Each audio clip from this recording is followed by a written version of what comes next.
E eu não sei se eles imaginavam que depois de 100 anos teriam outros frades falando dessa história bela que eles construíram, não? Bonita, marcante. Sua Excelência, o Bispo de Curitiba, no Paraná, Brasil, aceita em sua diocese os reverendíssimos padres capuchinhos da província de Veneza. Eu sempre admirei os padres e os freis vênetos pelo jeito deles, a simplicidade deles, o trabalho deles, a austeridade deles. Isso sempre me empolgou.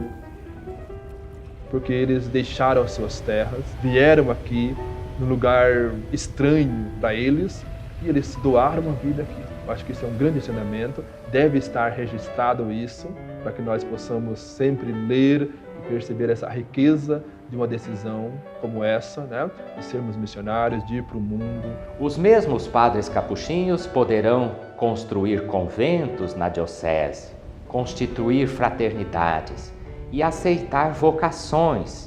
O verdadeiro nascimento é depois de a semente que produziu. Quando ela apodrece, a árvore cai, tá, mas o fruto permanece. Houve uma sequência, mas o espírito pioneiro, Freis Vênetos, teve um desdobramento, teve uma continuidade. Missionários dedicados, né? E o carisma franciscano, o evangelho sendo disparado por tudo quanto é canto, né? E vieram e fizeram essa ousadia em nome de Jesus para trazer o evangelho às pessoas que estavam aqui.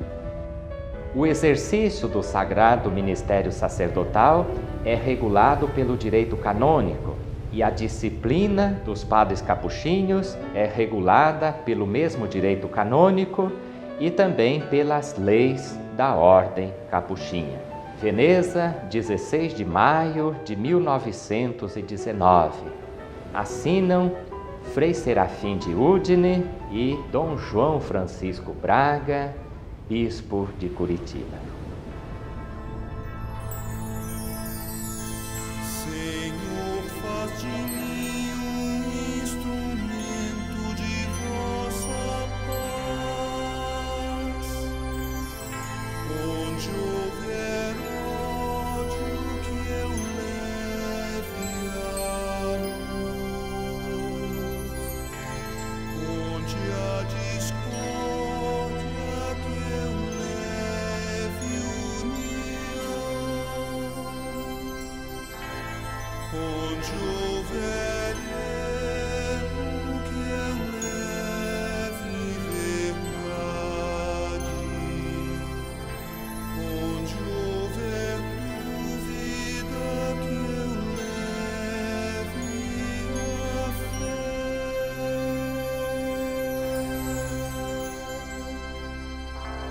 Senhor, faz de mim um instrumento de vossa paz. Onde há ofensa, que eu leve o perdão.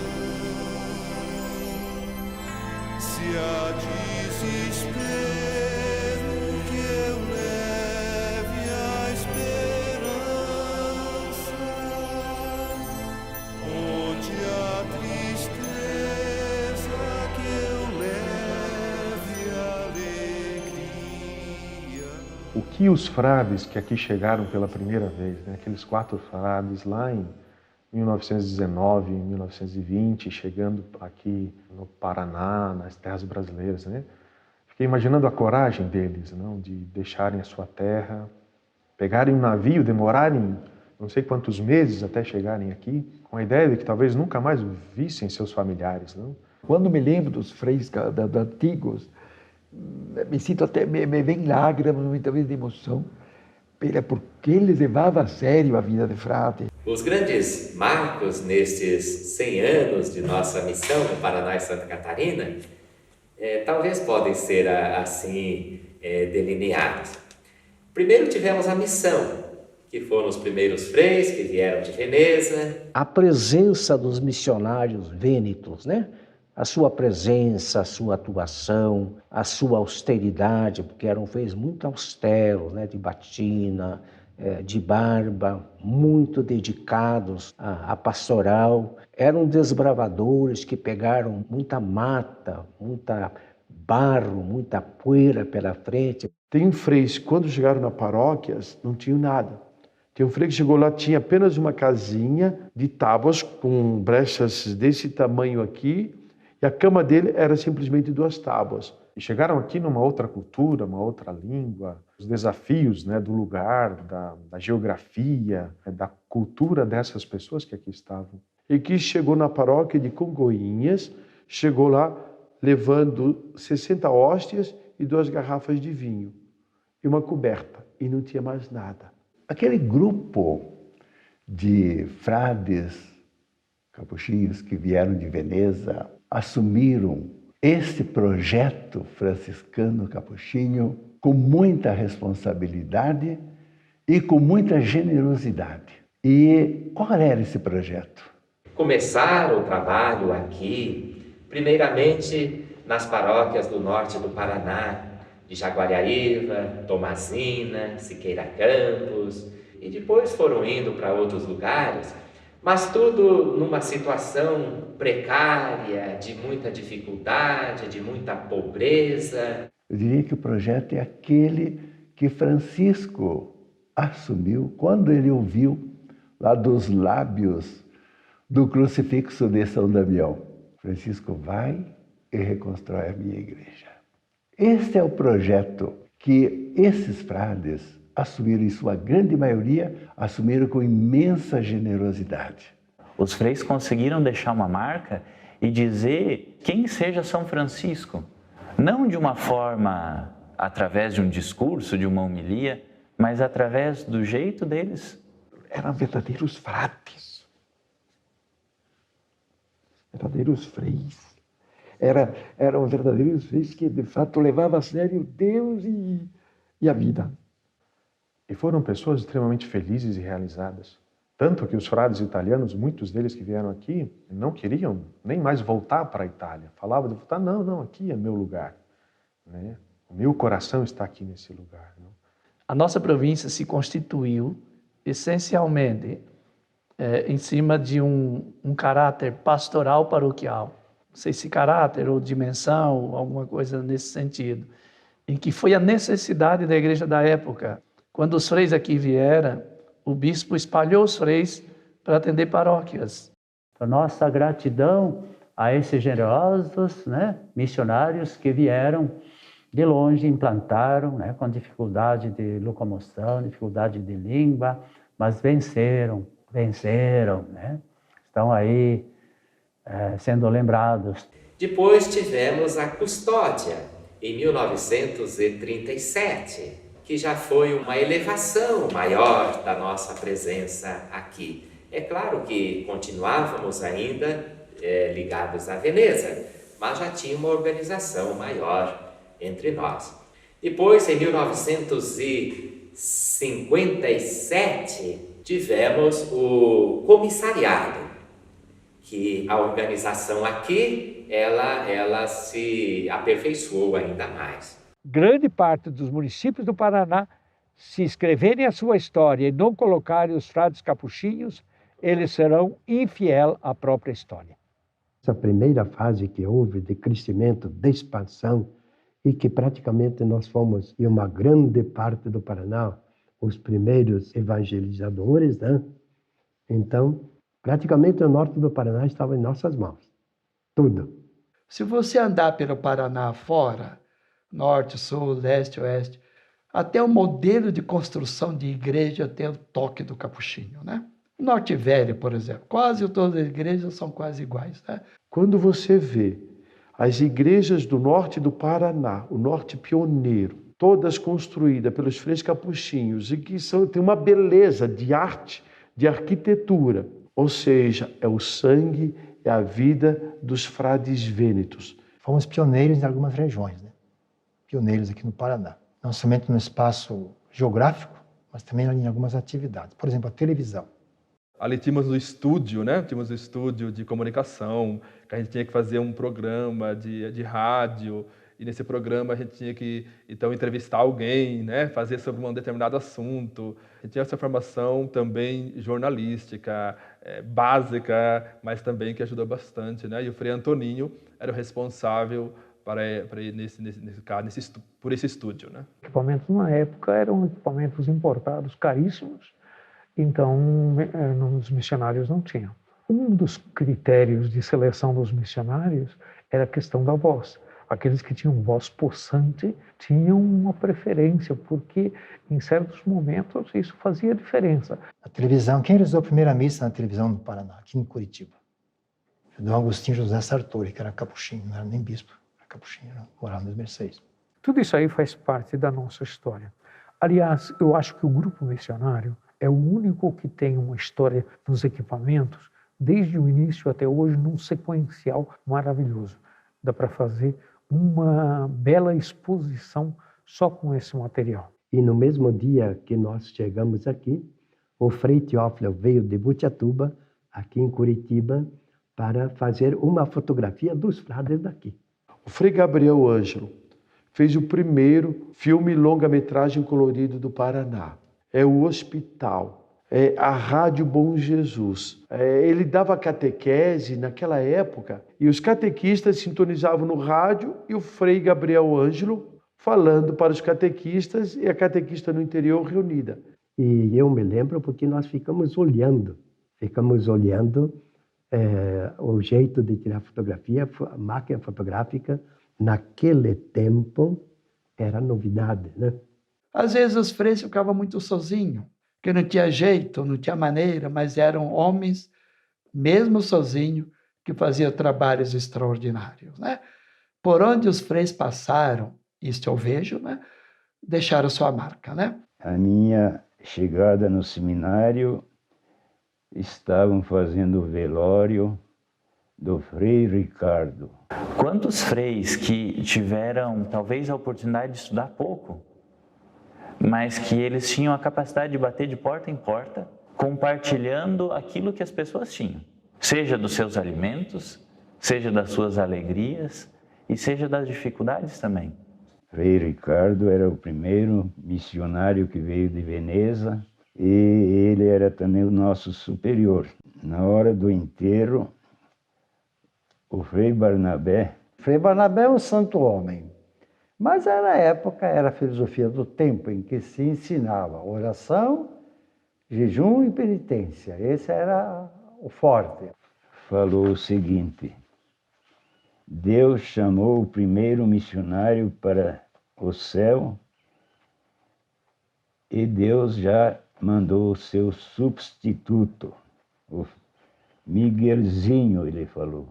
Hoje se fala muito em fraternidade.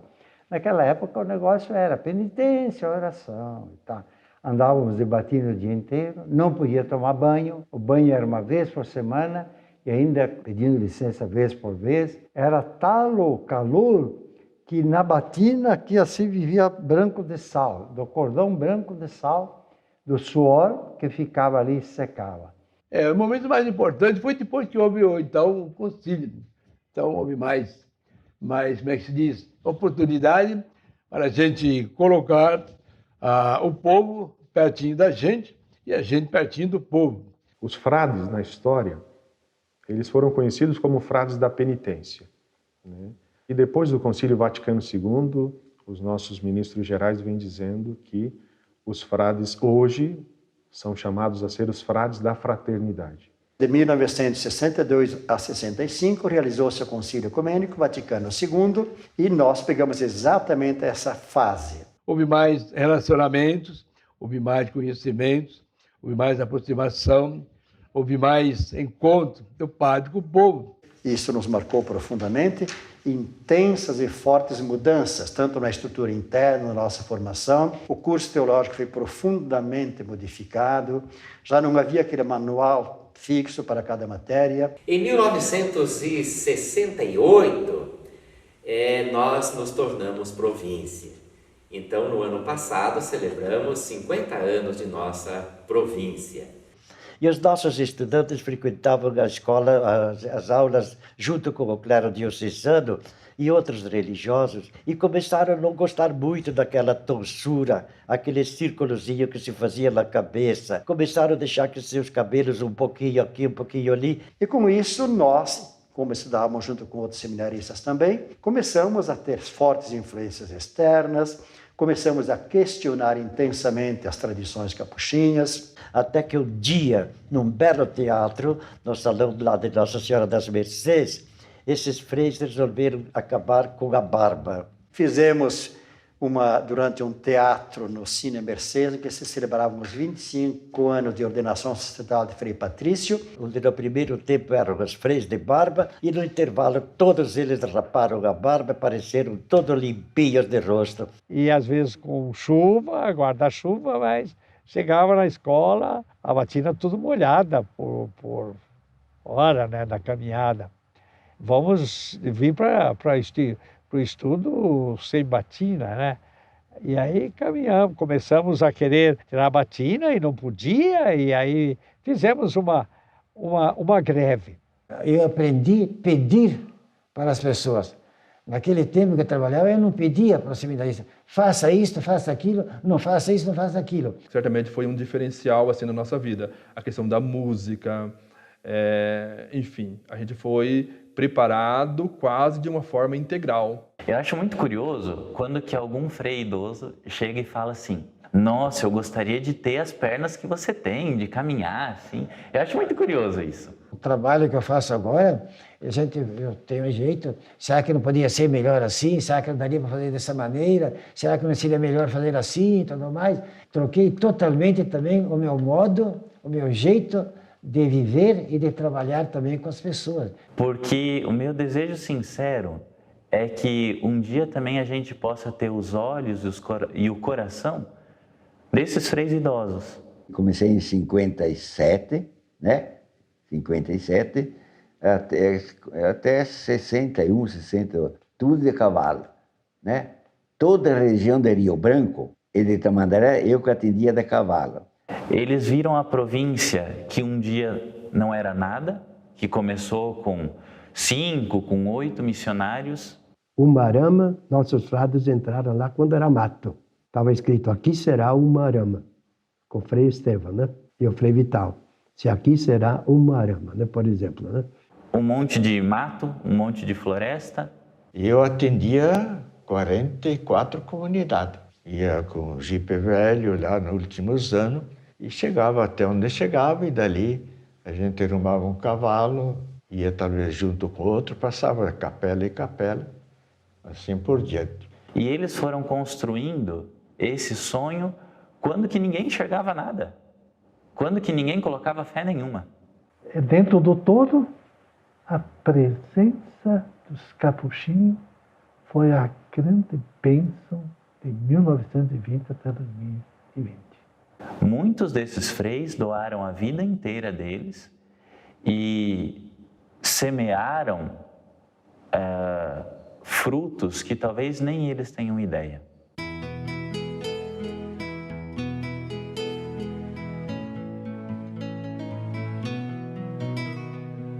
De cada riso e dor, de cada espinho e flor, construo a casa do meu Senhor. Com que o mundo abandonou, de cada pedra do chão, construo o templo do coração. Cada dia que vem, cada dia que vai, ergo em minha casa de meu Pai.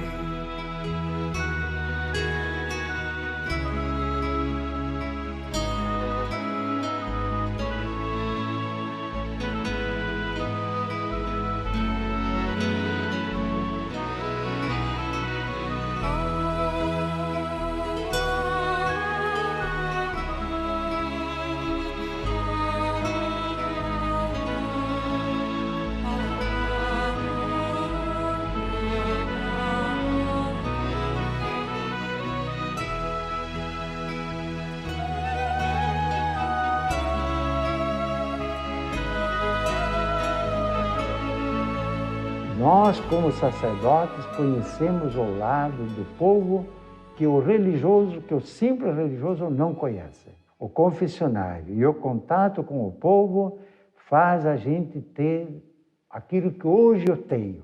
Hoje eu tenho entranhas de misericórdia. Mas eu tive também muita experiência com o pobre, com o necessitado. Nós tivemos às vezes que levar uma mesinha na costa para fazer a celebração. Hoje eu sei quanto o povo sofre. E esse sofrimento do povo eu trago para a oração.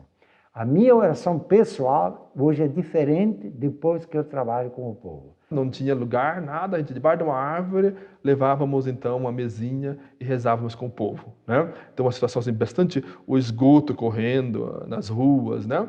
Então bastante pobre, bastante carente e tudo mais. O padre, o sacerdote que realmente se insere, ele sofre com o povo, ele traz o sofrimento do povo e isso faz bem para a gente, coisa que na vida religiosa, de repente, pode criar assim, uma redoma gostosa, mas separada do mundo. E lá também nos inserimos no contexto social, político, eclesial, junto aos pobres, com o padre Vilso Gro. Atendia as favelas de Florianópolis, na época era 17 favelas, e nós nos inserimos nesse contexto. E eu me inseri de vez, bastante mesmo. Em Florianópolis, fazíamos a teologia e trabalhávamos na comunidade da Serrinha, que é uma comunidade carente, uma comunidade, naquela época, nem capela tinha. E a gente aproveitava os referenciais teóricos, teológicos que tínhamos, para justamente trazer o pobre para dentro da igreja e levar a igreja para dentro dos pobres.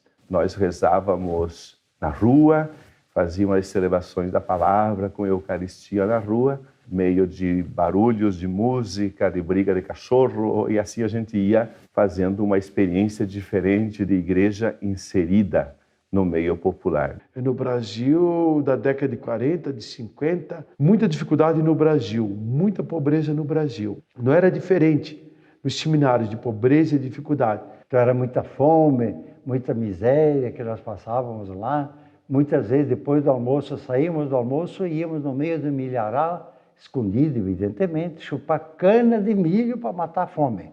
Tínhamos os freis esmoler, aqueles que pediam esmola nos sítios, nas casas, para sustentar os seminários. Ver que os freis deram a sua vida e mendigando, literalmente mendigando, pedindo batata, feijão, milho para manter os seminaristas, que os seminários eram 100 por aí, cheios. Nesse aspecto da missão, o que me chamou a atenção foi realmente o fato do frei sair do lugar onde ele estava e ir até a casa das pessoas. No nosso noviciado, na época, nós tínhamos esse trabalho pastoral nos fins de semana, mas que marcaram muito a nossa vida, porque o contato com o povo simples e humilde, ele fazia a nossa vida de oração ganhar um sentido de maior profundidade. Ele conversa com a gente, ele toma café, ele ouve, ele fala das nossas realidades, sabe? Então nós íamos nos sábados à tarde na Brasília Amarela e passávamos a tarde e a noite, pousávamos na casa de uma das famílias que nos acolhia e no outro dia voltávamos para o noviciado. As famílias humildes ofereciam o que de melhor elas tinham. O meu esforço hoje é dar essa contribuição. Eu quero, de fato, que os capuchinhos seja esse sinal de fraternidade que o mundo espera e do qual também o mundo está tão carente. O melhor lugar da casa era oferecido para o frade, a melhor comida era oferecida para o frade. A gente percebia que na pobreza deles, eles nos ofereciam o que tinham de melhor. Isso nos marcava muito, me marcou muito a minha vida. Nós temos uma missão, nós temos um papel essencial na construção e na reconstrução desse mundo. E isso é nosso carisma franciscano. Porque também na minha pobreza, eu também posso oferecer o melhor que eu sou para as outras pessoas. Né? Então, foram ensinamentos muito profundos que aquele tempo e o trabalho pastoral que nós fizemos, né, que talvez nas linhas gerais de um ano de noviciado não fosse permitido, mas aquela ousadia ali marcou muito a minha vida e a vida dos frades que passaram por aquele processo. Nunca deixamos de fazer as coisas e sempre nós procuramos, mais que possível, né, atendimento. Né? Atendimento. Isso desde o começo, sempre atender bem, né? porque nossa característica é atender o povo. Confissão, uma coisa que eu gosto muito, atender confissão. Só que a gente não tem a preparação de vida para isso, eu vejo. Né? Então, às vezes, o que o Papa Francisco fala, os caídos da sociedade. Lá em Ouro Fino, uma senhora veio e disse, padre, eu preciso confessar. Eu disse, eu não posso confessar. Como não? Eu estou ruim, posso morrer de um dia para o outro. E eu passei uns meses viajando com o bispo. Nunca confessei tanto que naquele tempo. Entrei lá onde confessa, daí a pouco estava a fila na frente. E confessei todo mundo. E quando voltei, fiquei com enorme remorso. Meu Deus, será que acertei? Chegava ao começo da missa e dizia, aí tem um missionário, quem aproveita para confessar, aproveite porque é ocasião boa. Falei com o tal do Frei Tarcísio. Ele me disse, parabéns, meu menino. Bom senso, assim que você fez muito certo, muito certo, muito certo. Imagine, né? O padre ia poucas vezes nessas comunidades, era a confissão, foi o meu maior trabalho por uns meses, até que ele passou quase toda a extensão da diocese, que era grande, né? Mesmo aí no ano da Divina Misericórdia, o Papa Francisco pediu para levar os 2 grandes confessores que nós tivemos, entre os centenas que a ordem teve, né? Frei Leopoldo Mandic e Frei Pio de Pietrelcina, lá no Vaticano, como modelo de padres confessores que traz a misericórdia para o pecador. Né? O carisma nosso específico seria da gente ser uma presença para os caídos da sociedade hoje, especialmente na cidade grande. A cidade grande hoje tem muita solidão, muita tristeza. Então, o sacramento da confissão é um carisma fortíssimo nosso e que é também nossa missão. Até naquela capacidade de pegar uma cadeira e ir na rua, 2 cadeiras, sentar ali, né, na rua e atender a confissão do povo, como eu fiz agora no Corpus Christi, né? 2 cadeiras ali, isso me encanta muito, né? Então, amar e servir deve ser característica do Frei Capuchinho, do Orlando de Santa Catarina. Poderia dizer, aquele que mais ama é o que mais serve. E aquele que mais serve, com certeza, é aquele que mais ama. Quando foi chegando a época de ter que ir para Roma, ter que deixar a paróquia, deu uma tristeza muito grande. E agora vários casamentos, 50 anos. Você que fez meu casamento, agora vai repetir novamente. Então tem aquelas festas dos 50 anos, né? Que aliás também eu fiz 50 ou 60 de padre lá esses dias. É quase que se fecha uma porta. Então dói no coração, porque somos sacerdotes, somos humanos, faz parte da nossa vida, a itinerância. Então é uma grande alegria de ver aqueles casais que 50 anos atrás eu realizei o casamento, né?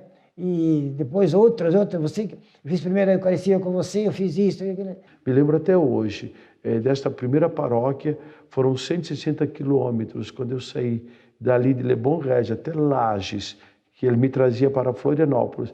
Até ali eu não conseguia parar de chorar, de soluçar, porque eu dizia, e agora é um adeus que se dá para este povo. Sejamos frades apaixonados, sejamos padres apaixonados. Frades apaixonados por essa vida de fraternidade, que é desafiadora, mas também é de realização das pessoas humanas em todo o sentido. Acho que os freis devem se sobressair pela alegria, pelo bom humor, pelo sentido de família. Jesus mesmo diz, nós seremos conhecidos se nós nos amarmos uns aos outros. E nós devemos ser esses primeiros. Então o missionário vinha, e era um evento interessante da missão, porque parava todos os lugares. Inclusive tem no nosso relato histórico lá escrito assim, que quando o missionário chegava, ele recebia as 3 chaves.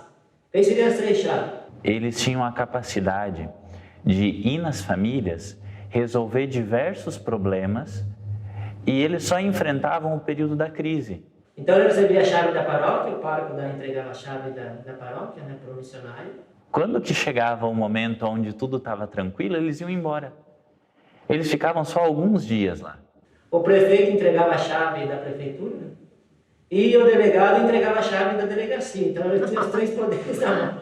O grande chamado que eu senti assim para entrar já foi o chamado da missão. Alguém que passa por um lugar que semeia, deixa sementes assim, mas que não espera ver elas, não espera ver o fruto, só acredita.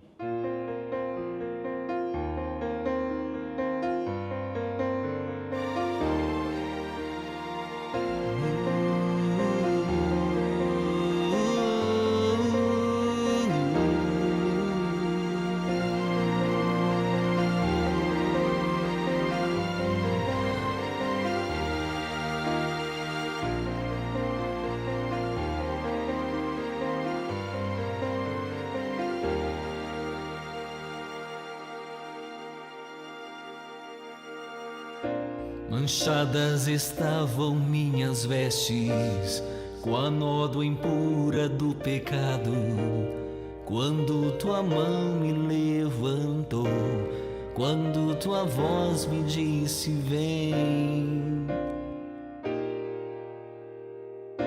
Manchadas estavam minhas vestes com a nódoa impura do pecado, quando tua mão me levantou, quando tua voz me disse vem.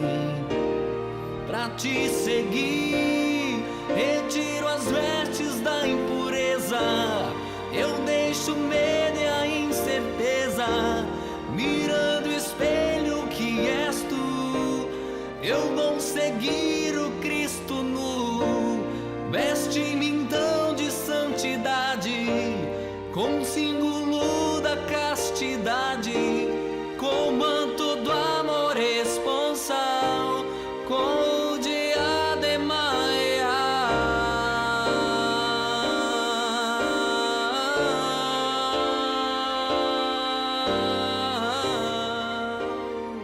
Um farol que ilumina justamente, digamos assim, é uma luz que também ajuda a gente a perceber qual é o seguimento a Jesus. Ele o seguiu. Carisma é a maneira de ser, aquilo que nós herdamos de São Francisco de Assis e que tentamos vivenciar. Jesus é a luz do mundo, né? Eu sou a luz do mundo. Quem me segue não andará nas trevas. E São Francisco foi um grande seguidor de Jesus Cristo. Sobretudo, nós temos a simplicidade que herdamos de São Francisco. Quando se fala em São Francisco de Assis, a gente já lembra da simplicidade. Também ele imita a luz, né? A luz que revela a presença de Jesus ressuscitado, né? Que caminha conosco. Né? Também de uma vida austera, vivendo sem esbanjamento, uma vida pobre. Ele é, sem dúvida, um grande farol.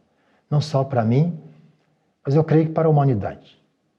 Também a itinerância, a gente poder estar aonde for necessário, sem se apegar a lugares, a pessoas. E os momentos mais difíceis geralmente são as transferências. Muitas que a gente não entendia, transferências marcantes, às vezes muito fortes, que exigiam um abandono, uma obediência realmente submissa. E o estilo mais popular, mais próximo do povo, mais em contato com o povo, que nós temos em nossos trabalhos apostólicos. O povo, tipo do Nordeste também, nossa, como me amavam também.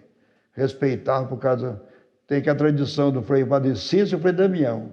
Então, se é de batina, seja eu conquisto o nordestino só de batina, pelo fato de ser um religioso. A alegria. Quando fala em São Francisco, a gente já lembra que ele foi uma pessoa muito alegre, muito feliz. Pelos meus 7 anos e meio, só lembro desta imagem. A porta da igreja, nós em fila, as irmãs pediam silêncio e eles brincando, batiam a corda. Tá. Esta imagem gravou. O franciscano, a franciscana tem que ser uma pessoa muito alegre, deve ser alegre, feliz. Olha, o Papa Francisco, esse Papa está dando, né, tanta ajuda, tanta motivação para sermos felizes. Mas também é focado na beleza, na alegria, que são atributos do franciscanismo. E nessa vida, sempre em comunidade, sempre em fraternidade. Assim que eu entrei nos Capuchinhos, me chamou muita atenção a maneira como era o relacionamento entre os frades, com muita simplicidade, alegria, né? Muito presente a alegria, e também muito dados ao trabalho. Qual era o trabalho diário no seminário? Era o normal daquele tempo. Sabe que aquele tempo é totalmente diferente de hoje, né? A gente levantava, tinha as orações normais, tinha a missa. A missa era sempre em latim, nunca em português, né? Aliás, a primeira missa em português no seminário em Botucatu foi eu que celebrei quando fui diretor do clássico lá. Se rezava em latim naquela época toda a oração eucarística, só se fazia em português as leituras. A vida fraterna é aquela característica que Francisco colocou no seu testamento. Os irmãos são nos dados, a gente não escolhe. Daí que vem a dureza, viu? E viver esse carisma franciscano é também viver dentro de uma província, de uma circunscrição. Viver também com pessoas de outras culturas, de outras nacionalidades, de outras línguas. Você sabe que cada um é um, né? Agora, o que tem que existir entre nós é o quê? Respeito. Que existe sempre uma constante renúncia e uma eterna doação. Os passos da animação vocacional, primeiro você se apaixona, você tem o seu primeiro amor. Depois, necessariamente, a gente tem que se decepcionar. E depois dessa decepção é que a gente escolhe aquilo que a gente vai fazer. A perseverança, índice de perseverança no nosso seminário foi de 7,5%, muito elevado. De 100, 7 chegavam a ser padres. E não era esta a média era de 5, né? Seminários, congregações.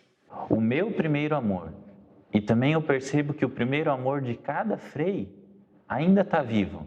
Nós ficávamos fechados, o noviciato era muito fechado. A gente chegava, tinha a mortificação da vista, a gente entrava, abaixava a vista e não se olhava mais, não se erguia a vista, a não ser com autorização do mestre. Era um período também assim árduo, no sentido de muita disciplina, muito estudo, levantar de madrugada para rezar e assim por diante, mas era um período bom. A gente ia passear, mas saía todos em fila, íamos com os olhos baixos até um lugar determinado do passeio, chegava lá então dispensava a mortificação da vista. A gente olhava, erguia, olhava, né, conversava com as pessoas. Ainda que passe por muitas mudanças, ainda que a gente veja um monte de feridas e de fragilidades, ainda que a gente se machuque por causa desse caminho, mas esse primeiro amor ainda continua vivo. Rezava o terço e cantava alguma coisa, né? Alguns cantos, né? No início, etc., interrompia o terço, né? E cantava alguma coisa. Vejo também ali uma coisa bonita que era cultivada, é a questão da música, né? Tinha um coro, né, para os estudantes que faziam a apresentação e também o pessoal que se dedicava muito nessa dimensão da música. É temperamento, é formação, é estilo de vida, é a história biográfica de cada frei, né? Tem que viver junto. Para alguns é fácil, para outros é uma penitência, para outros é uma exigência, por outros é o sacrifício de todo dia, né? Tinha horário bem fixado, as aulas. Parte da manhã era sempre aula, até meio-dia. Depois do almoço, o que a gente fazia? Trabalho, futebol e passeio também. É muito mais do que uma vida familiar. É o jeito que Jesus viveu com os seus apóstolos. E isto é um desafio. Difícil também a alimentação, nós estávamos crescendo, a gente comia pera, aqui estava cheio de pera, quando passava fome, e outras coisinhas escondidas que a gente fazia, né? Foi um período assim que eu tenho saudade aqui, disciplina, mas ao mesmo tempo foi um tempo assim muito, muito bonito. A fraternidade, o companheirismo, era muito amigo, nós trabalhávamos juntos, recreávamos juntos, então muita amizade entre nós. E a gente vinha de batina e com outra batina velha na mala, na maleta, para poder jogar, porque não podia jogar com a batina boa, né? Eu lembro que nos 54 trouxeram um rádiozinho, não sei de onde lá, e nós escutamos o Brasil jogar contra a Hungria e perdeu, sim, a Copa do Mundo, né? Então, quer dizer, não tinha nada, era futebol e voleibol, tinha um pouquinho, quem quisesse jogar, né? Era isso aí. No inverno mesmo, nós era mais de 100, meu número de roupa era 130, então imagina, não tinha chuveiro. Então nós, após o trabalho, o estudo, o futebol, o Frei Dionísio fazia a gente tomar banho naquele tanque de água gelada lá embaixo, empurrava a gente na marra, né? Então se organizava os recreios, né? Aliás, mais uma coisa, os passeios das quintas-feiras, sobretudo no tempo de pinhão. A gente ia em grupinhos, né? Íamos para o interior e daí trazíamos pinhão já assado nas grimpas, né? Que a gente comia durante a semana. Aqui na época marcou muito, a gente fazia muito terço, correntinha. Eu era um dos campeões em fazer correntinha, né? Eu competia com outros caras. Nesse período sempre fui o barbeiro e cortava-se a coroa, a clériga chamada. E um pouco de arte nisso. Cada cabeça tinha um tipo de cabelo. E aí quando começou a vir a televisão para cá, a gente só podia assistir o filme, o combate, se nós fizéssemos tantas correntinhas, né, por semana. O Dom Agostinho, então Frei, ele começava a ficar careca, então ele vinha com 2 espelhos. Não, aqui não. Nós ficávamos esperando o dia que era quarta-feira, porque a quarta-feira era o dia que tinha pastel. Nós fazíamos, então, apostas de pastel na quarta-feira, porque era um pastelão para cada um. Então a gente fazia um pouco, digamos, de um estilo de frade com uma coroa mais ou menos apresentável. Ou seja, um comia 2 pastéis e outro ficava sem nada, porque perdeu a aposta de qualquer sentido, do meu time, do meu futebol, quem ganha, aquelas teimosias de adolescente. Então a vida fraterna, todas as pessoas são diferentes. Tem aquilo que é no mundo humano, né? Mas não existe uma pessoa igual. Seus temperamentos, seus impulsos, sua realidade, sua história, né? História pessoal, história de família, que incide sobre o comportamento, né? Sempre procurei tratar bem os freis, escutar, gostar de estar junto, nesse sentido, partilhar o sofrimento também. Eu diria que fraternidade, a vida fraterna é um exercício contínuo. Não existe o frade fraterno, pronto. Ele está sempre se fazendo, sempre em exercício, porque é o dia a dia, né?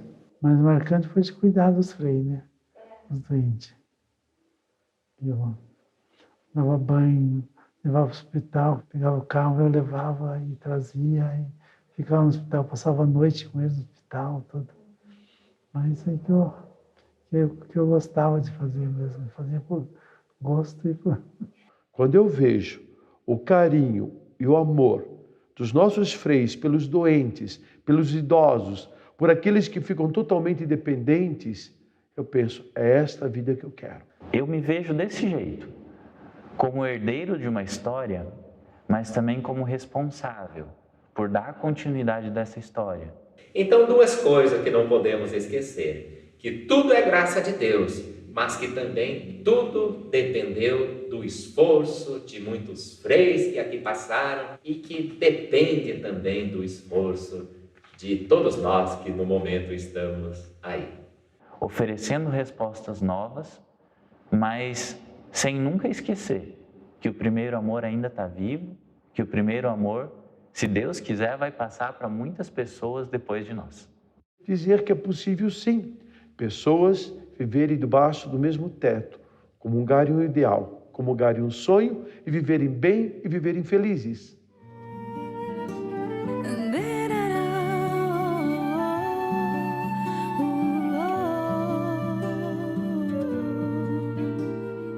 Vou recomeçar a minha história de amor com meu Deus. Vou reconstruir os altares que demoli, que esqueci. Vou relembrar os grandes feitos que a sua mão fez em mim. Reacender a chama, vou caminhar pra chegar e me aproximar de ti, matar a saudade e reassumir o teu plano em mim, Jesus, para sempre estar aqui. A tua graça me basta.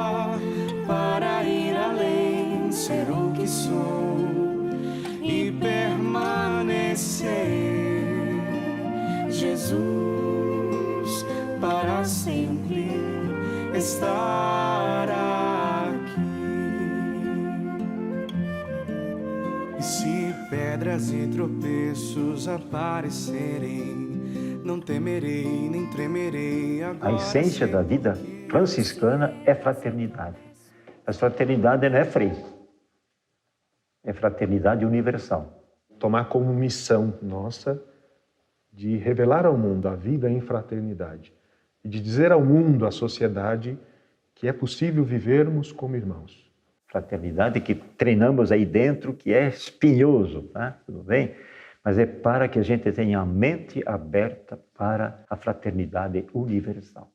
Que é possível sermos irmãos no mundo atual. Creio que esse é o grande desafio, talvez é o grande valor da vida capuchinha, que nós temos a missão de apresentar para o mundo, né, que a Igreja nos confiou, esse carisma que vem de Deus e que nós temos a missão de oferecê-lo às outras pessoas. E entendemos isso também, que viver em fraternidade não é você viver assim uma vida em que todo mundo pensa igual, toda aquela conformidade em tudo, né? Fraternidade não. É cada um ser aquilo que é, com sua personalidade, com sua visão de mundo, compreensão de mundo, mas que nós possamos, apesar das diferenças nossas, sentirmos irmãos. Vamos ver o futuro com alegria. Nós não temos a preocupação, o que vai acontecer conosco amanhã depois. Não temos aquela preocupação do povo de fora, ou mesmo do padre diocesano, onde é que eu vou ficar, como é que eu vou ficar se eu ficar doente. Então o que eu prezo, assim, é viver no futuro uma fraternidade exemplar, como queria São Francisco de Assis, que os irmãos vivessem em união, em caridade, amor e assim por diante, né? Nesse sentido assim. Eu sinto que a província é uma mãe para nós, que nos dá essa segurança.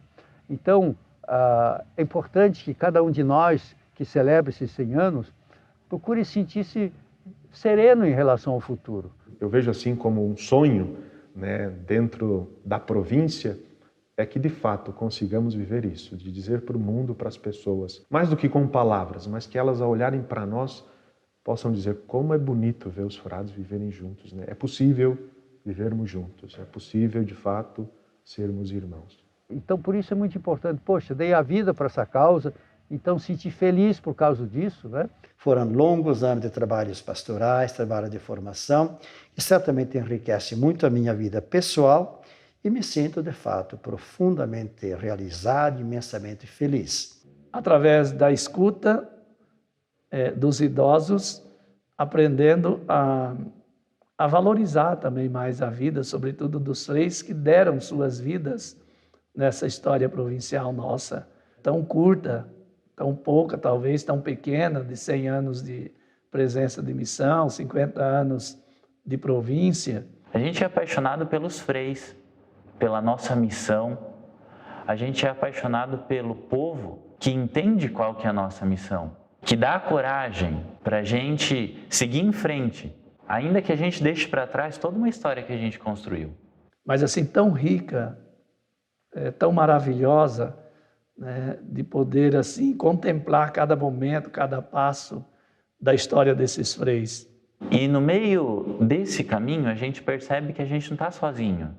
Através das comunidades, das pessoas que nos cercam, nós também conseguimos aprender muito. Se você deseja ver-me feliz, me coloque na frente de 10, 20, 30 mil pessoas para falar para ele. Gosto muito de estar com o povo. Quem está vindo na nova geração não pode desanimar por qualquer teretetê. Dificuldade vai ter em todos os lados, tanto dentro como fora. Religioso ou não, vai ter muita dificuldade e é claro que contamos com a graça de Deus, mas também com a decisão pessoal. Então, meu sonho é que as vocações voltem a florescer. Porque tendo vocações, a gente, então, se abre para outros campos, né? Para os marginalizados, etc., migrantes e tudo, né? Não adianta querer abraçar tudo quando não tem elementos, né? Essa nossa vivência, essa nossa autenticidade no segmento de Francisco, né? E da proposta de vida capuchinha, tem uma certa repercussão nos jovens. Como capuchinho deve ser para o futuro alguém que esteja dialogando com quem está perscrutando os espaços celestes, quem está pesquisando a matéria. e pode atrair um pouco mais jovens para a nossa vida. Então, eu sonho que voltemos novamente a florescer vocacionalmente. O capuchinho é aquele que deverá caber dialogando com todos esses segmentos que evoluem rapidamente. Ir por um caminho sempre mais perto do povo para passar, através da pregação, através do testemunho, através do bom exemplo, né? Caminhos novos para a gente caminhar junto, né? Mais do que estar, fazer obras, eu vejo que precisa investir no cabedal de cada pessoa, nos seus dons, para que sejam esses itinerantes. Ser feliz, olhar a perspectiva de futuro, essa perspectiva de futuro como bênção que nos dá a tranquilidade e não nos preocupar excessivamente com aquilo que vamos ter, com aquilo que vamos comer, porque São Francisco dizia, se tiver um pão no mundo, metade é dos frades. Então ele é nosso, esse pão já, para que se preocupar? Vivendo o seguimento de Jesus Cristo à semelhança de Francisco de Assis. É a isso que nós somos convocados. Eu e todos vocês são convocados. E também aqueles que virão depois. Cada vocacionado que vem e que dá a sua contribuição, realmente é um enviado de Deus para talvez trazer algo novo. Nós vamos reconstruir essa igreja. Essa igreja que está constantemente necessitada de ser reconstruída. Esse primeiro amor, eu acredito que ele existiu lá nos primeiros missionários, ele passou para os freis que construíram esses 100 anos, e ele também, de alguma forma, passou para nós. Que São Francisco percebeu no seu início, ouvindo lá dos lábios do crucificado, e que Francisco, o Papa Francisco hoje, tanto insiste. Vamos construir uma igreja que seja mais semelhante ao projeto de Jesus Cristo. Mas eu vejo que o frei do futuro é um frei livre de qualquer preocupação. E que saia, como o Evangelho fala, sem levar alforge, bastão, tá? Não se preocupe, e que vai seguindo. O desafio é enorme nesse sentido, não? Por outro lado, aí está justamente a beleza desse estilo de vida, porque ele é o diferente no mundo de hoje. Então, eu acredito que o diferente também atrai, o diferente provoca as pessoas. E é isso que nós gostaríamos de dizer a todos vocês, que assumam com igual responsabilidade e com igual generosidade. Generosidade desses nossos antepassados. Da Sereníssima eles chegaram, cordão, sandália, evangelho nas mãos, com prontidão deram sim ao chamado, vidas entregues, amor à missão. Cai a semente no solo banhado, vai semeando, contemplando o céu. Floresce o reino, exuda resultado, 100 anos de graça do Altíssimo, amém. Campos, planícies, ilhas e vales, povos nativos e de além mar, com o Evangelho foi crescendo o reino, brotando em gestos de amor, paz e bem. Cai a semente no solo banhado, vai semeando, contemplando o céu. Floresce o reino, exuda resultado, 100 anos de graça do Altíssimo, amém. Correm os tempos, com eles mais frutos, novas fronteiras nos toca galgar. Filhos dos filhos, conforme a promessa, Deus é fiel, não nos há de faltar. Cai a semente no solo banhado, vai semeando, contemplando o céu. Floresce o reino, exuda resultado, 100 anos de graça do Altíssimo, amém.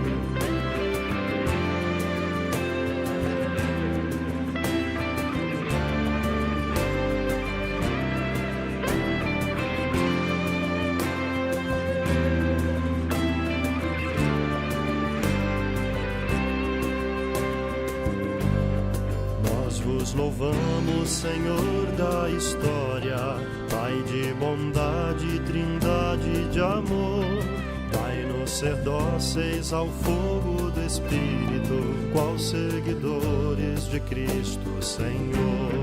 Cai a semente no solo banhado, vai semeando, contemplando o céu. Floresce o reino, exuda exudado, 100 anos de graça do Altíssimo. Amém.